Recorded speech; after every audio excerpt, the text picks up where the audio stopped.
네, 코로나19 여파 속에서도 21대 총선 투표 높은 관심 속에 순조롭게 진행되고 있습니다. 네, 투표 종료까지 2시간 정도 남았지만 지금 현재로도 이미 4년 전 최종 투표율을 넘긴 상황입니다. 이와 관련해서 윤희웅 오피니언 라이브 센터장 그리고 최영일 시사평론가와 함께 이야기 나눠보겠습니다. 두 분 안녕하세요. 네, 안녕하세요. 안녕하십니까?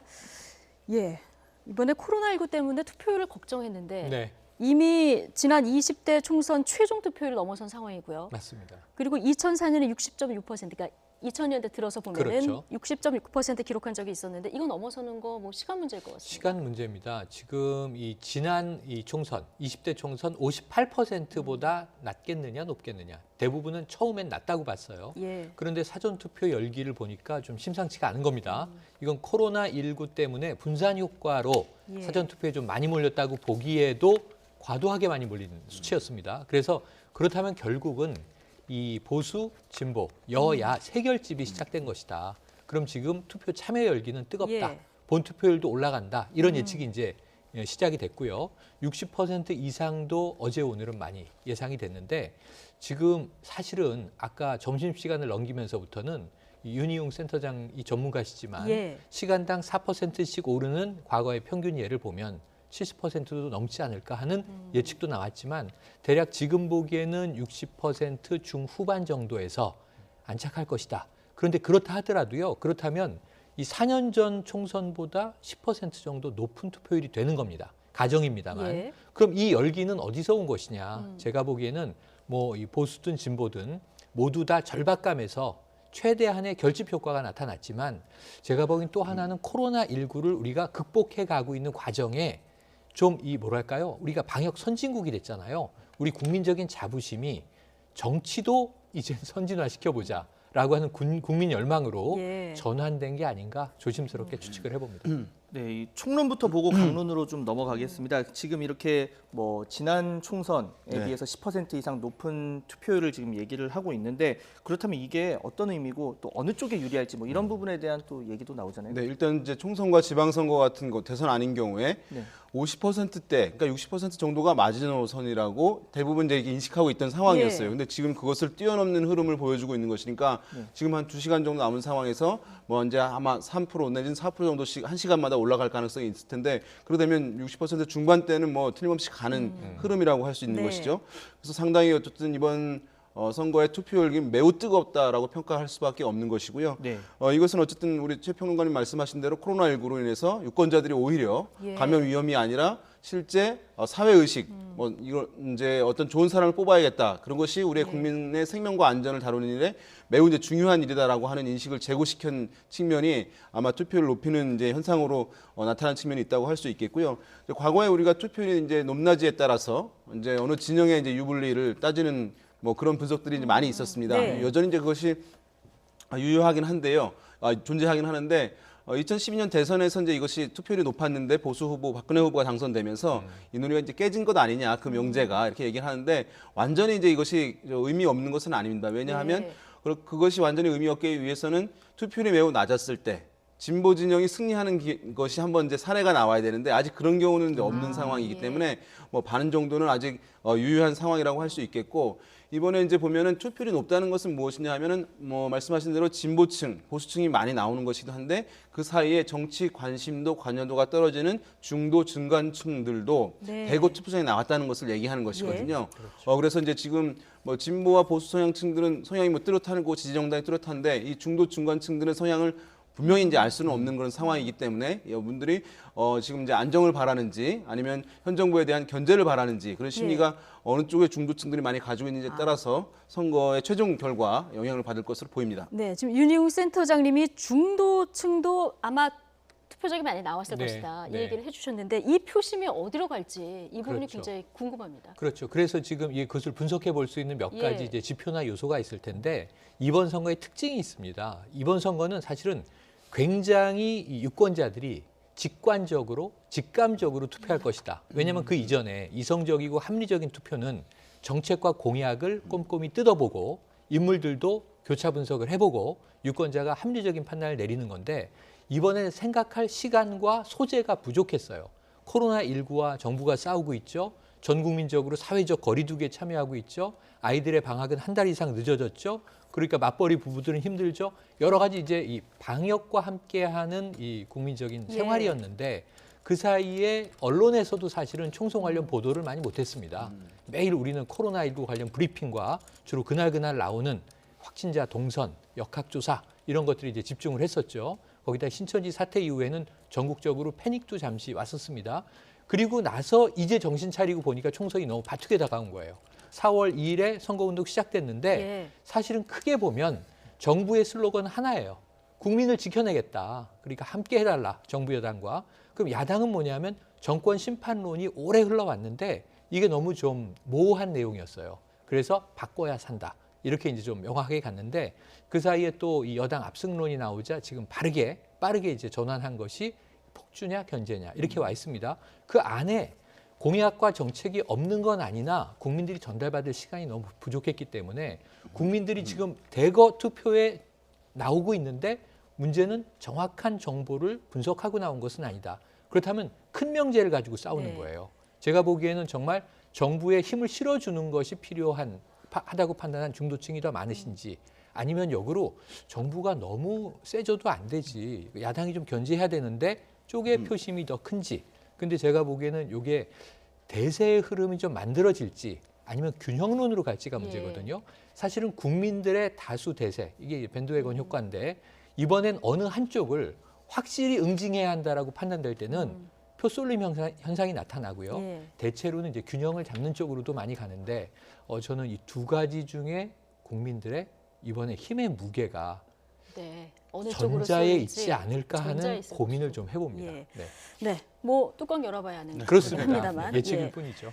세대별로는 누가 많이 나올까 이 부분도 상당히 궁금하고요. 예. 이 어떤 세대가 많이 나오느냐에 따라서 결과 달라지지 않겠습니까? 그렇습니다. 뭐 약간 이제 슬픈 일이기도 한데 우리나라 정치는 이제 지역에 따라서 정치적 성향이 극명하게 갈리고 뿐만 아니라 세대에 따라서도 지지하는 정당, 정치적인 이념 성향이 극명하게 갈려서 사실은 그것이 이제 많은 우리 사회 이제 갈등 요인으로 얘기가 되고 그래서 과거에 지역 갈등에 국한되어 있던 것이 요즘에는 이제 세대 갈등까지 이제 야기하는 발생하고 있는 측면이 있는데요.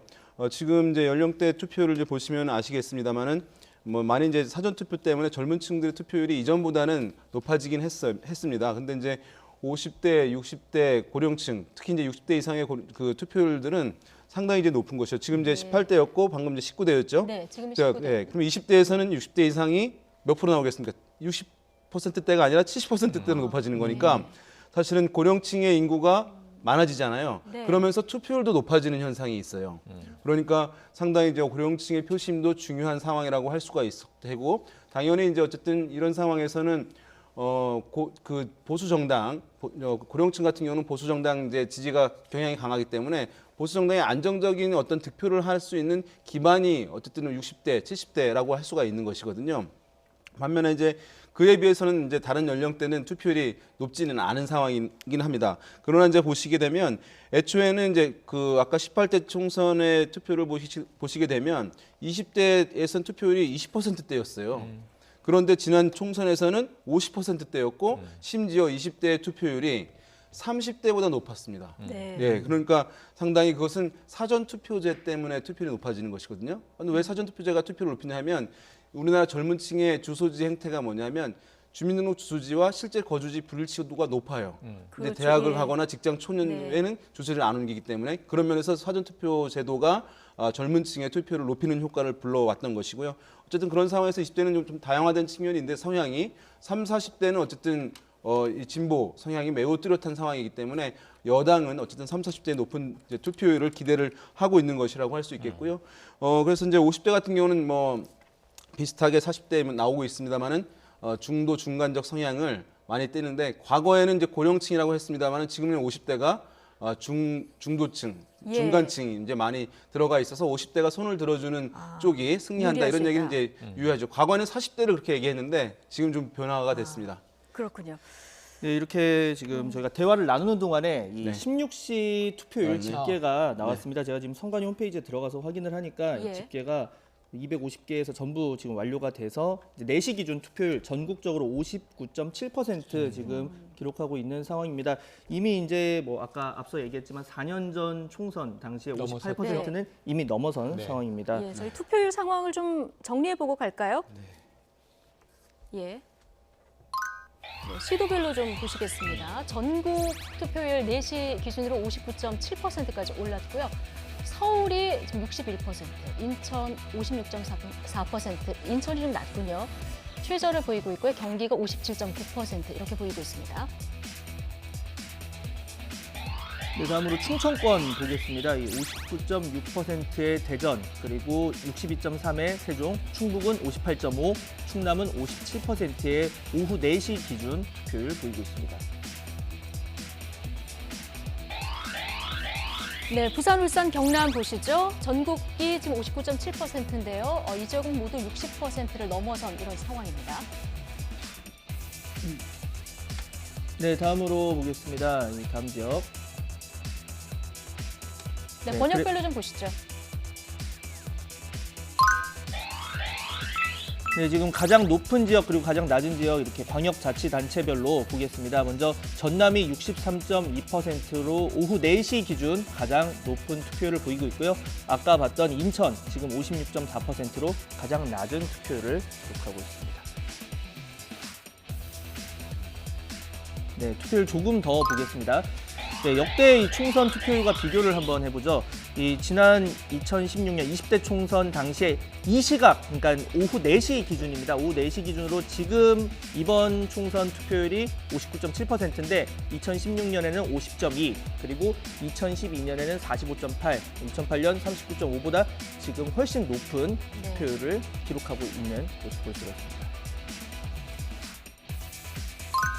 네, 최근 선거 투표율하고 좀 비교를 해볼까요? 2016년 총선 50.2%였고요. 2017년 뭐 대선이니까요. 67.2%. 지금 같은 시간대별로 비교를 해보는 겁니다. 이건 최종 투표율은 아니고요.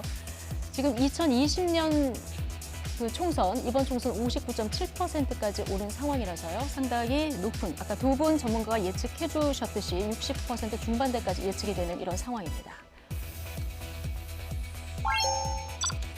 네, 그렇다면 이 시각 이 투표율이 높은 선거구 5개를 추려봤습니다. 전북의 남원, 임실, 순창이 70.6%로 가장 높은 투표율을 기록하고 있고요. 그 아래로 전남, 경북, 경남, 그리고 전북의 각각 선거구가 자리를 하고 있네요. 네, 투표율이 가장 낮은 하위 선거구 5곳 볼까요? 지금 가장 투표율이 낮은 곳 경기 시흥을 46.8%네요.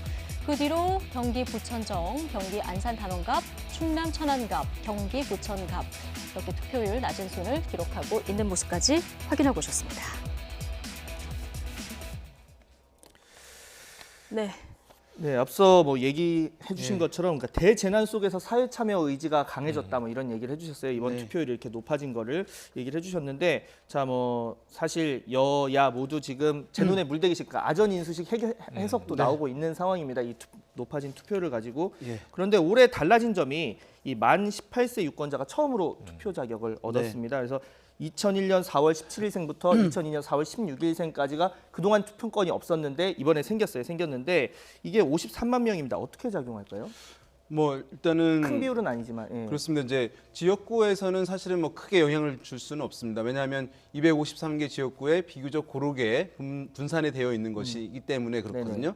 다만 이제 노원이라든가 강남 같은 이제 어떤 학원 밀집 지역 같은 경우는 이 2층에 18세의 거주 비율이 높아요. 그런 경우에는 만약에 박빙으로 승부가 된다고 하면 또 지역구에서도 일정 부분 영향을 줄 네. 가능성은 이제 배제할 수는 없는데요.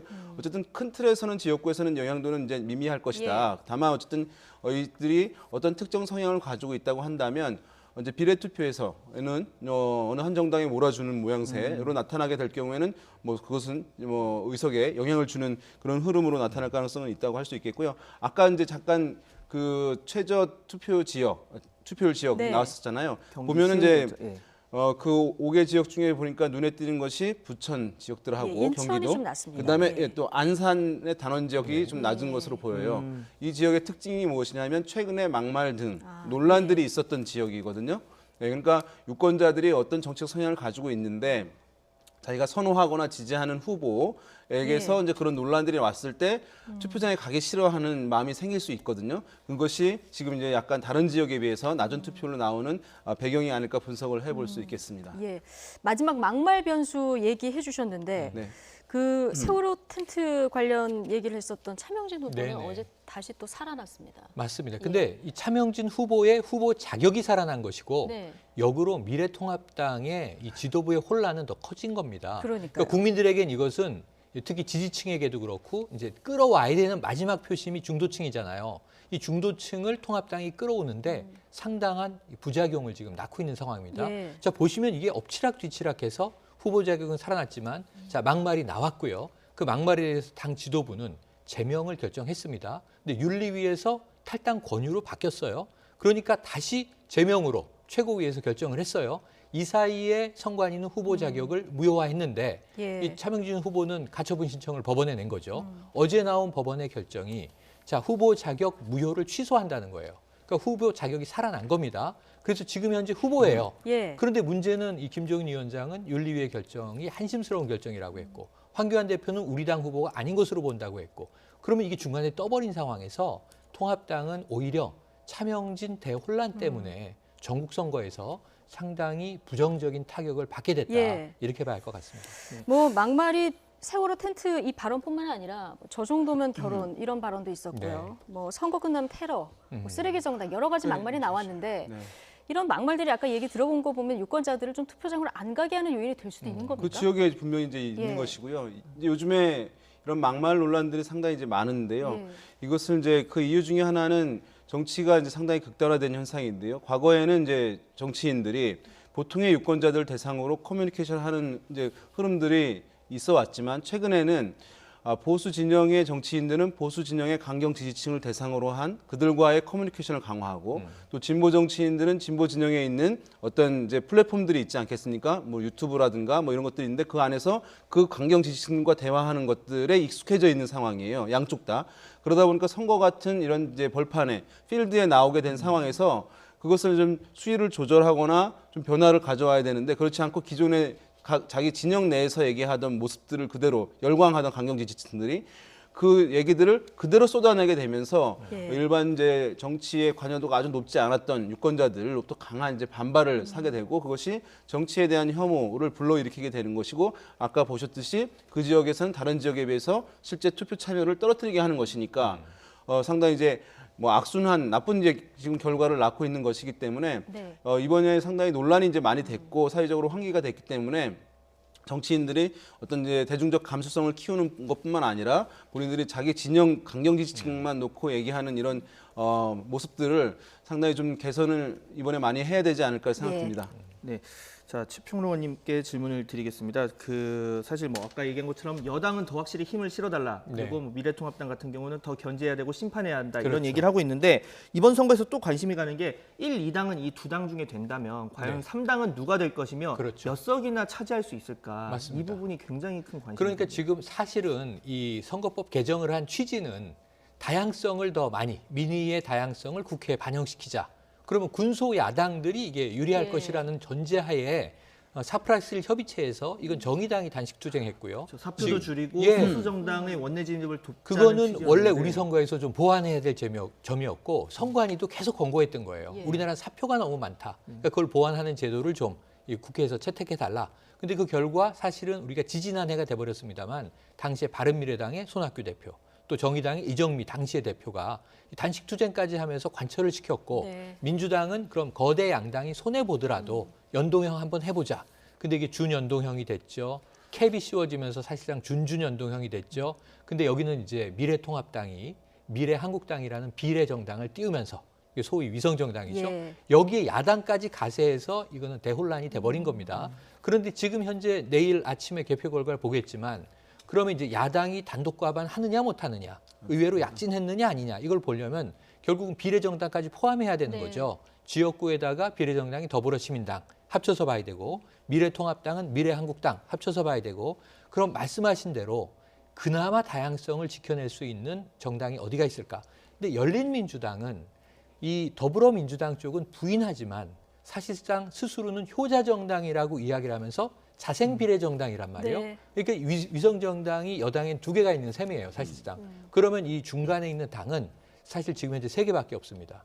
이 정의당이냐, 민생당이냐? 민생당이냐, 국민의당이냐. 예. 그리고 여기서 이제 민생당은 지역구가 쉽지 않은 싸움을 하고 있어요. 예. 정의당도 그래요. 그리고 국민의당은 아예 비례정당으로 나왔고 지역구를 안 냈어요. 그래서 이 세 당이 어느 정도의 지지율을 정당 지지 득표를 네. 하게 될지 봐야 될 것 같습니다. 이번처럼 뭐 단일화가 네. 사실 안 됐죠. 어려웠던 선거는 그동안은 드물었죠. 사실 단일화를 하든 아니면 뭐 지역구 투표는 여기 그리고 네. 비례대표 투표는 여기 이런 식으로 그걸 해서 이제 선거연대라고 소수정당이 선거 불렀죠. 전략을 세웠는데 네.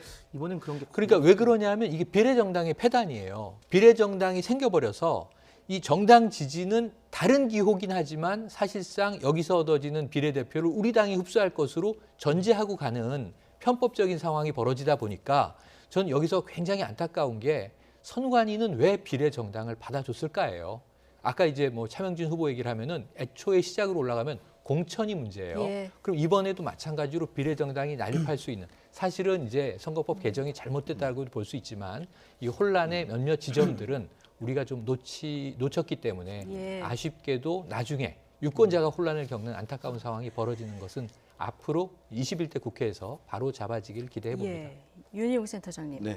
지난 20대 총선을 보면 더불어민주당이 123석 그리고 그렇죠. 당시 새누리당이었죠. 네, 122석. 그리고 국민의당이 38석이었고요. 네. 정의당이 6석, 무소속 11석. 네. 이렇게 됐는데 이번에 지금 말씀하신 대로 준연동형 비례대표제. 이 새로운 선거법으로 위성정당 생기면서 취지는 다 없어진 거고 지난번에는 국민의당 같은 이런 어떤 중도 정당이 있었잖아요. 이번은 없어요. 그렇게 되면 네. 지금 제1당, 제2당이 오히려 더 표를 둘 다 늘릴 수 있는 이런 상황도 있을 수 있을까요? 뭐 그 가능성 이제 있는 예. 것이죠. 지금 뭐 중도 정당이 사실 이제 있으면 여러 가지 뭐 또 긍정적인 점도 있긴 하겠습니다만 지금 이제 그대로 국민의당이 존재하긴 하잖아요. 다만 그런데 이전에 비해서 중도적 색채는 많이 좀 약화되고 네. 오히려 보수적 색채가 강화됐기 때문에 아마 국민의당으로서는 지금 나오는 정당 지지율 보다는 이제 정당 득표율이 조금 더 나올 가능성은 있어 보이는데 그것은 이전처럼 진보 진영에서 이탈한 표로 인한 수혜가 아니라 이번에는 이제 보수 정당으로부터 이탈한 층의 이제 수혜를 받을 가능성이 이제 있다고 할 수 있을 텐데요. 어쨌든 그러면서 이제 이 중도에 몰렸던 이것이 이제 기성 정당 지금 양대 정당 위주로 이제 분산이 될 수밖에 없는 것이거든요. 지난번에도 보면 대부분 어쨌든 그 1, 2당에서 분산돼서 나갔던 국민의당으로 갔던 것이기 때문에 그런데 그 당시에 보게 되면 보수 정당에서도 이탈된 국민의당으로 간 것들이 있었지만 사실은 한 3분의 2 정도 가량은 진보 진영에서 그러니까 더불어민주당에서 표가 국민의당으로 간 것들이 사실은 더 많았다고 사후 분석을 하고 있습니다. 왜냐하면 국민의당이 당시에 호남을 기반으로 해서 어떤 이제 진보적 색채가 있었기 때문이었거든요. 그런데 지금 같은 경우는 국민의당이 이제 아까 말씀드렸듯이 그러한 성격이 아닌 상황이기 때문에 그러면 그것이 오히려 더불어민주당 진보적 성향이 더불어민주당에 그대로 이제 붙어 있을 가능성이 있게 된다는 점에서 아마 이제 통합당에도 뭐 수혜가 없다고 얘기할 수는 없겠지만 아마도 중도 정당이 없음으로 인한 수혜는 야당보다는 더불어민주당에 좀 더 있을 가능성이 있지 않을까 이렇게 생각을 해봅니다. 네.